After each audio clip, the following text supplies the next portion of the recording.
Yes, rero mbifurije igitondo cyiza nshuti bavandimwe ukomeje kunkurikirana mu biganiro bitandukanye dukora buri munota buri saga na buri segonda akandi mbabwira nkaba mpagaze ku mupaka mutoya ku mupaka uhuza u Rwanda na Republique Democratique du Congo akaba ari umupaka benshi bakunze kwita Petite Barrière kuko mubibona nazindutse cyane rero kugira ngo mbagezeho update news cyangwa se amakuru yazindutse avugwa ahangaha cyangwa se amakuru ari komeje kwenda cyaracara hirya no hino.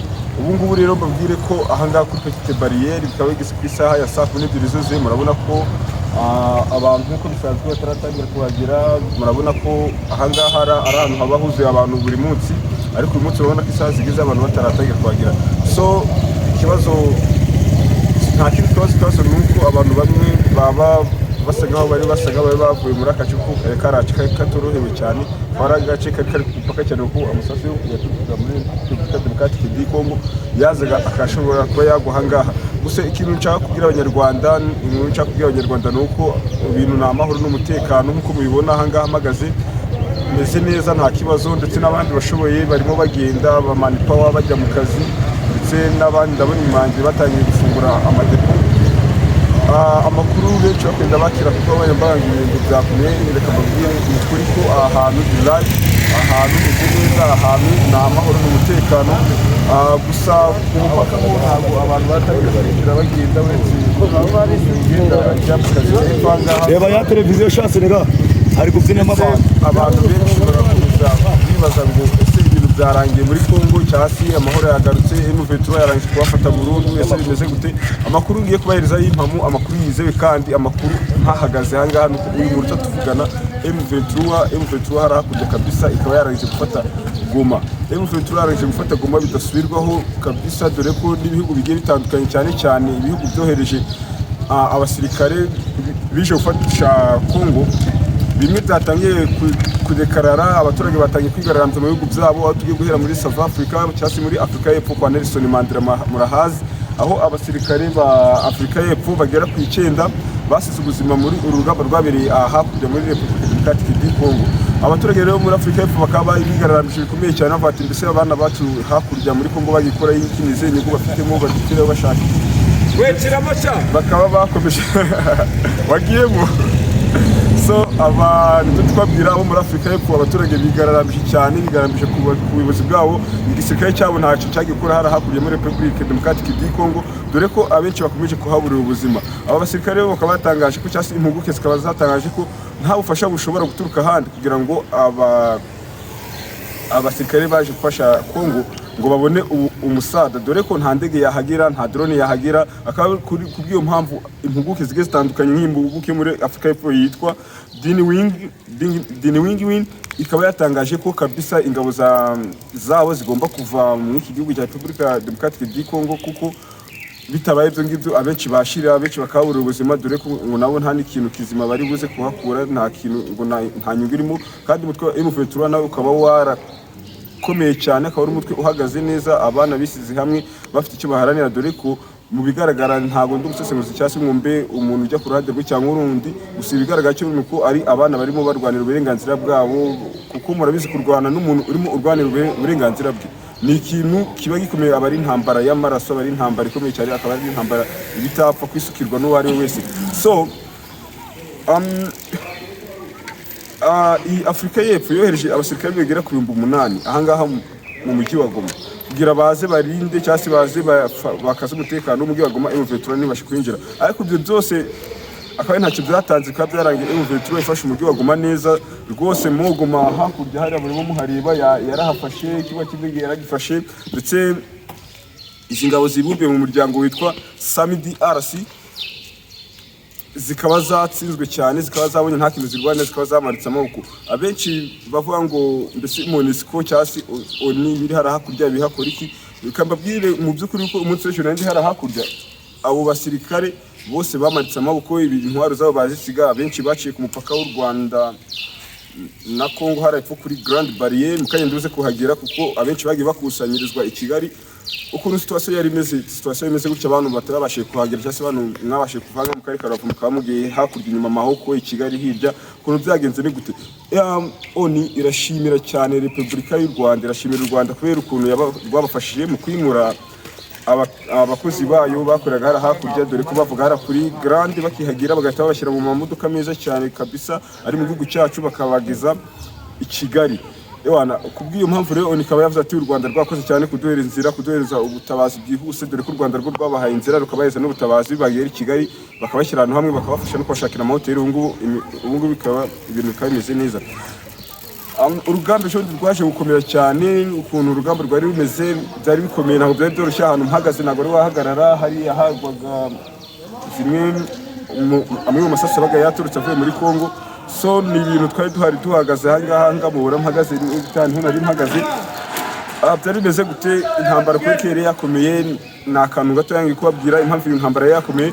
Hari abasirikare baturutse mu gihugu cyo hanze cyane cyane Abanyakenya barahavuye kabisa, nibo barwana nabo babonye ko nta kintu bari buze kurokora, babonye ko nta kuntu bari buze gutsinda uriya mutwe wa M23, umutwe wari uhagaze neza cyane wari wariteguye, dore ko abavugizi bawo abenshi batangaje ko iyi ariyo ntambara ya nyuma barwanye batazongera gusubira inyuma nk'uko byari byagenze mu mwaka wa 2023 ndakeka, naho aho bari baje bafata umujyi wa Goma, ndetse nyuma yaho bakongera bakagaruka bakawuvamo. Kubwo ubwumvikana yako ubungubu sinzi kiri buze gukurikiraho, ntago ndi umuvugizi wawe cyangwa se umbe perezida wa Kongo Tshisekedi cyangwa se umbe undi muntu sinzi kiri buze gukurikiraho. Twese turategereje nk'abanyamakuru ngo twumve ibirava mu biganiro, ese Goma irarekerwa M23 cyangwa se Goma barasubira mu biganiro nk'ibyabaye gushize. Natwe tubihanze amaso gusa kiri buze guhinduka turi buze kubabwira. Nkuko nababwiye ahangaha ni kuri Petite, umupaka mutoya ukunda kuhuriraho abantu twavuga ko badafite ubushobozi buri hejuru. Umupaka unyuzwaho abantu badafite ubushobozi buri hejuru, akenshi aho abari benshi cyane, ibicuruzwa byabo kari byinshi cyane. Murabona ko ibintu bishobora guhinduka mu munsi umwe, ibintu bishobora guhinduka mu masegonda makeya, kuko ibishaka murareba ko amasaha n'abantu bakiza. So abaturage mbabwiye rero kizewe kiruta ibindi nuko i Rubavu umutekano nta mahoro, ibintu nta gicitse rwose nk'uko mubibona. Umutekano RDF cyasi Rwanda Defense Force nk'uko babigaragaje umunsi w'ejo, aho intambara ikomeye cyane bagaragaje cya kintu cyitwa patriotism. Tuvuze patriotism ni ugukunda igihugu, indangagaciro. Ese ni ikihe kintu cyatumye senya ibitekanye muri uyu munota? Cyase Goma ikaba yafashwe ni leta itandukanye ryabaye hagati y'umusirikare w'u Rwanda n'uwa Congo. Icyo ngiye kubabwira muri uyu munota, itandukanye rero ryahabaye cyase ikintu cyabaye kiruta ibindi, hari ikintu cyitwa indangagaciro. Yumini ushobora kuba uri umunyarwanda cyase uri umukongomani, mwese muba mwaratojwe ndetse mufite n'intwaro. Ese bigenda gute kugira ingabo zimwe zitsindwe izindi zitsinde? Iyo umunyarwanda yarangije kwiga akiri mutoya nk'uko natwe twabinyuze mu iyo turangije tujyanwa mu itorero. Muri iryo torero niho tugira tuba tuvuye ku mashuri tugerayo tugatozwa indangagaciro z'umunyarwanda, cyane cyane siro bikunda kugarukaho cyane ni ugukunda igihugu, ukaba wakitangiraho bikomeye, ukaba wakora buri kimwe cyose gisabwa uko byameze kose. Nicyo kintu cyagaragaye cy'itandukaniro hagati y'abasirikare b'u Rwanda ndetse n'abakongo. Dore gukunda igihugu nibyo byatumye abasirikare b'u Rwanda bakomeza guhagarara ku mipaka nk'uko His Excellency ahora bivuga ati hari umurongo ntarengwa. Umunsi w'ejo cyangwa se umunsi w'ejo mu minsi ibiri ishize nabonye umurongo ntarengwa wari uyu nguyu. Umurongo ntarengwa wari uyu nguyu. Aho rero mu gukunda igihugu niho umutima ukomeye w'abahungu batojwe bafite discipline, badatinya, bavuga ati kama kawaida uko byagenda kose. Icyo ni Giswahili mbabwiye, uko byagenda kose ntabwo twatererana igihugu cyacu, ntitwagihana ngo kuva kera cyane, dore ko aba bana ari abana bafite umutima ukomeye. Naho abasirikare bakumwe cyatumye batsindwa, wabonaga ko nta cyizere bafite, bari kuvuga ubundi bwo ese turarwana ibiki, ese ubundi bwo abantu turi kurwanya ko tukubona bafite umutima ukomeye turabigenza bati. Abenshi muri bo 90% bakaba bakuyemo imyenda yabo cyangwa se impuzankano yabo ya gisirikare, bagashyira hasi imbunda bagashyira ku mutwe. Abenshi bakiruka, abandi bakihereza M23, abandi babona ko ubuzima bwabo bushobora kuba bubi cyane bakihereza inzego z'umutekano z'u Rwanda mu mahoro, nk'uko mwagiye mubikurikira ku bitangazamakuru bigiye bikurikiranye nk'uko nanjye nabibagejeho. So nshuti zanjye rero ni uko ibintu byari byifashe, icyatumye u Rwanda rushobora kwihagararaho uko kose ni ya siroga bita gukunda igihugu, ubwitange. Dore nanjye mbabwira ahangaha sinakekaga, sinexpectinga ko ibyo bintu byaba ari ukuri, ko byaba ari impamo. Ushobora kwibaza icyatumye M23 itsinda uru rugamba, aho yarimo irwana n'ibintu bigiye bitandukanye. harimo za Afurika y'Epfo murabizi ukuntu bafite igisirikare gikomeye cyane kirwana bikomeye za Tanzania ndetse n'ibindi bihugu, Abarundi, imitwe igiye itandukanye, Wazalendo bose bari bahari ndetse na FARDC abasirikare bayo, hakiyongeraho n'abandi n'undi mutwe witwa FDLR nawo ukorera hariya mu gihugu cyabo, dore ko nawe wagaragaye ko warwanye bikomeye cyane. Ese ni ikihe cyatumye M23 abasore bakeya cyane, abasore bahagaze muri make tubona ko mu maso iyo urebye mu shusho yawe ubona ko M23 itabasha gutsinda, ariko ni iki cyatumye M23 itsinda cyangwa se M23 cyangwa se FARDC igatsindwa? Kamere ku ruhande rwa Kongo icyatumye itsinda ni ukuvuga ngo iyo abantu badahuje cyangwa se batumvikana cyane mu rurimi cyangwa se mu bindi bintu, burya abantu kugira abakorane biba bigoye. N'ingamba kuva kera cyane mu bitabo bigiye bitandukanye twasoma igitabo cy'umushinwa yanditse akavuga ngo kugira utsinde urugamba cyambere nuko waba ufite communication imeze neza. Abasirikare b'ibihugu bigiye bitandukanye cyatumye batsinda ntabwo bumvikanaga, ikindi nta morale, ikindi babonaga ko kurwanya bari abaturage bisize hamwe ba M23 babonaga ko rwose batashobora kubatsinda kuko barimo baharanira uburenganzira bwabo, barwanira uburenganzira bwabo. Ikintu rero gikomeye cyane kurusha ibindi cyatumye bari abantu batsindwa,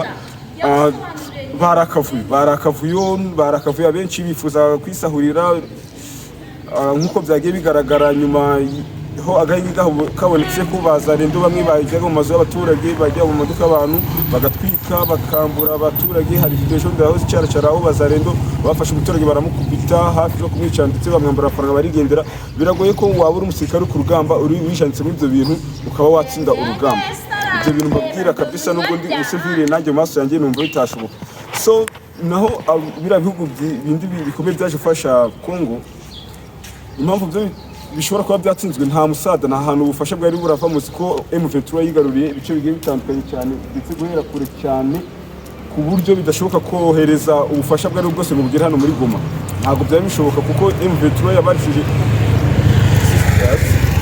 iyo nza kumusirikare babwiye, ariko yabarushije uburyo bw'intambara. Yabarushije uburyo bw'intambara, nimba no umusirikare nduze kumubaza uburyo bwose ndabunganiye. Yabarushije uburyo bw'intambara kuko yabashije guhera kure cyane, kure ku buryo bidashoboka kwimeneraho, ku buryo bidashoboka kwitambukiraho, ku buryo bidashoboka kubona ibyari, kubona ubufasha bwari bwose bwagera ahangaha muri Goma. Iyo akaba ariyo mpamvu ikomeye cyane yatumye M23 cyangwa se yatumye uyu mutwe uharanira amahoro wayo ahangaha igoma utsinda kabisa. Wananira amahoro mukuru ejo ku munsi w'ejo akaba yagaragaye ahangaha muri Kongo avuga ati just welcome, mugaruke cyane, muringara rimeze neza cyane, umutekano ni wose, abaturage muri Kongo mu kanya ndibuze kubagererayo cyangwa se mpamagara umuntu uriyo, basubiye mu mirimo yabo, akazi karimo karakorwa kuri grande ho, abantu barimo bambuka bagenda nta kibazo. Ariko reka mbabwire ko garafre akora tutora niza ndebi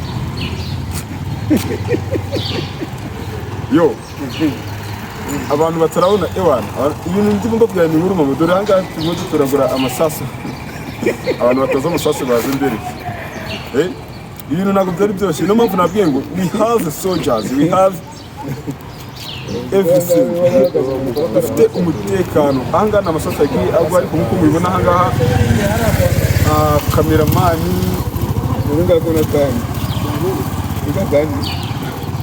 amasasu y'ibintu benshi ntabwo yabura kuko ahangaha ni ahantu ibikopu byatambukaga nyine, si inkuru mbarano, ni ibintu byabaye ku mateleviziyo online. Ahangaha murabona umutesi Scofian hari hejuru yarimo ahagaze, amasasu arimo agwa ahangaha kabisa.